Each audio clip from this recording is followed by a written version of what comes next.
So currently in Raid Shadow Legends, there is a guaranteed legendary pull, which is interesting. You can see here that I have pulled 2 shards, so if I pull 148 more shards, I am guaranteed on my 150th shard, I will pull this character being the combination for the fusion character. I'm not so much worried about the character. I'm talking about that is, let's talk about the dynamics of this event. Let's talk about the fact that out of 150 shards, when you hit the 150th, you're guaranteed a legendary, and they'll pick the legendary for that.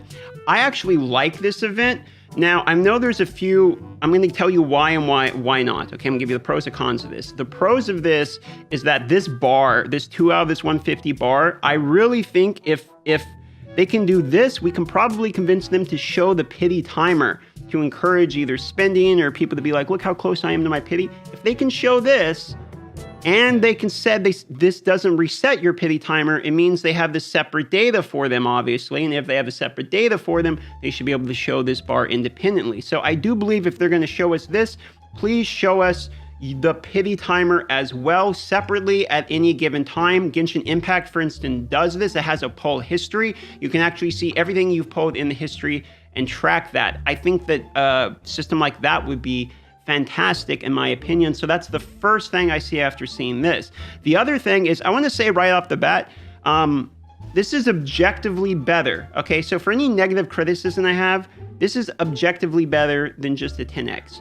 Most of the arguments I've seen where people are mad at this are based upon a few different things. One of which, the guaranteed legendary 150 is kind of, a slap in the face, or is terrible because 150 is almost a pity pull anyway, even though they're separate. So I understand that logic. 150 is so much that this is, in fact, not a free-to-play thing. This is a pay-to-play thing. So this is for WoWs. This is a WoW event. And the third part being, people are disappointed that on the first one of these first guaranteed champions, it's for the 2nd anniversary event, and it wasn't something that was either more free-to-play friendly, though I do get a lot more free-to-play feedback because that's the series I'm doing, to be fair, as well as people feel the balance would have been better between 80 and maybe even 120 shards on the higher end, and 150 feels a little greedy because they feel like they're trying to either do a cash grab, which at this point, the cash grab argument for me isn't really a great argument. If we're going to say, oh, they're just doing a cash grab, yes, that's the entire game. The whole game is a cash grab, okay? This is another cash grab, you're right. But that doesn't really move forward the point of the conversation, which is that, is this something that we should, in our opinions, be happy they're testing in the game? Which for me is yes. This may be bait. Maybe this is something that is designed to remove your shards before the samurai faction. However you want to feel about that.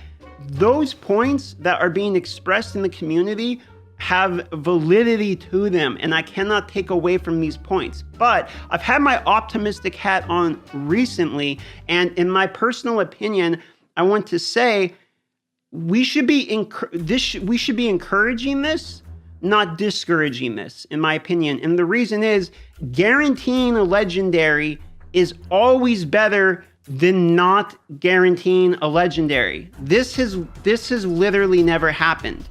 Okay, we've never had this happen in Raid Shadow Legends. The only time guaranteeing a character was when we spent $50 to purchase Horden. In my opinion, this is objectively, statistically, pessimistically, and optimistically better than having those stupid Horden deals they were testing that never went through, in my opinion, because if you buy the 150 shards, you're still getting the 150 shards. Now, there's a couple points that I think probably are drove home in the community, which I'm going to appeal to now and say I actually really agree with these counterpoints, which is that if you're going to do something like this and encourage spenders or encourage dolphins to go into the well category, please do it during efficient times, meaning the 2x time really is what we're talking about here, would be the time for this. Because at the moment, you kind of have to trade in your shards and be like, okay, I'll try the 10x and to get the character, okay? But, I'm gambling the potential legendaries I would have lost. So there's 150 shards you have to open, which means on a 2x, there's 150 more or less additional chances or something like that, okay, I mean, I know that's not actually the way statistics work, but you're missing extra value because you're not opening theory 2x. I can't argue with that point. I can't disagree with that point, okay? But my only point, and what I'm trying to focus on, because everyone else is going to make all the other points for me already, is that from what I'm seeing, and keep in mind, guys, I have zero contact with Plarium. I don't really talk to the other content creators that much, except the ones that are my friends. You know, I call Brad during his stream sometimes and chat with him because I think that's fun. Me and Jay Gigs, you know, shoot the shit over DMs occasionally. I talk to Cobrew now and then, you know, but I really keep to myself for the most part. And that's because I just like focusing on the content I like to do. It's fun. I do collabs with the people I like. And, you know, that's really the extent of all I'm really interested in doing in this day and age. So I don't know how the dynamics of how the content creators and this event have come to be, or the dynamics of how they're interacting together, but I've seen a pretty large amount of overwhelmingly negative feedback from the content creators.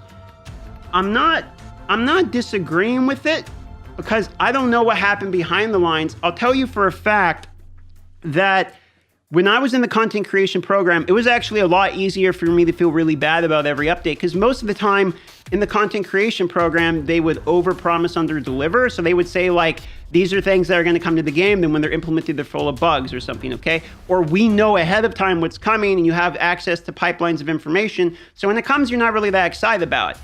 But I've had a moment in the game, I just play the game now. When I see my news, it's when it's in game. I don't even read the Discord. You know what I mean? I'm the average player. And because of that, being the average player, when I go into the game and I see stuff like this is something I would have been mad about a year ago and probably doing a rant. But today, the only negative thing I can really find about it is it's kind of greedy. It's out of a 2x. It's the anniversary event. Maybe it would have been cool to make this cheaper, 50 shards, 80 shards, something. There's always more and more and more we can ask for. But I like where this is going. Guaranteed champions are always going to be happy things for me. I'm not going to flame this one. Part of this, which we need to talk about, which is the time, effort, and dilution, I should say, of resources put into the game. And mostly that has been my issue beforehand. And most of the time you guys see me talking and giving my real opinion about something, actually caring about the game. You're going to see me mostly say the things they're working on aren't the correct things. This has been changing lately. Stuff like the champion AI, clan versus clan battles, even if admittedly not the way that we're hoping it would be. What you can see is what they're trying to do is at least people are saying they want this, people are saying they want that, and they're going out and they're trying to pick the ones that they feel like they can at least put something out for. But this really brings home the one big question, the question that's on everyone's mind, and the thing they're never ever going to do in League of Legends, I don't know why I always say League of Legends. The thing they're never going to do in Raid Shadow Legends, it's because it has legends in it. They're never going to do this in Raid Shadow Legends, okay? It will literally never happen. A duplicate legendary system, like a reroll, a duplicate for another one, or something that's not just completely useless. I mean, if they do it on stream, bro, I'll cook my straw, my socks into a soup. Like, you know what I mean? It's not going to happen. And if they bring that one in, okay, then if duplicate legendaries come to the game, like I'm officially come back. You know what I mean? Like, not in the Plarium context, but then like I'm going to reverse my App Store rating. Like, I'm going to take the 1-star and give them like a 3 or 4-star. Okay. I would suggest other people to take away their 1-stars as well, if that's your feeling. Because in my personal feeling, the reason I was there is they were not focusing on the things that we need to focus. Now, this guaranteed champion thing doesn't fix any of this, okay? This isn't focusing on what I think we should focus, okay? But it's better than something that we've ever had before, in my opinion, okay? That's fine. You can disagree, and I respect your opinion, but in my opinion, this is better. And the thing that we need, we've had more storage, We've had more artifact and champion storage. We're getting better rewards consistently for free-to-play people, like having advanced quests now. The clan versus clan will help. Even faction wars being easier. Free-to-play is easier. The amount of resources you're gaining is easier. Arena's still a little bit of a mess for me in the lower ranks, I'm going to be honest. But if we remove those complaints you've seen out of this channel in the last year, a large chunk of those have either been resolved or at least they've looked into it. Okay, which is great. But the duplicate legendary system that I was still promised in the DM going on 2 years ago at this point, it's still not in the game. And I if they ever do it, then they prove me wrong.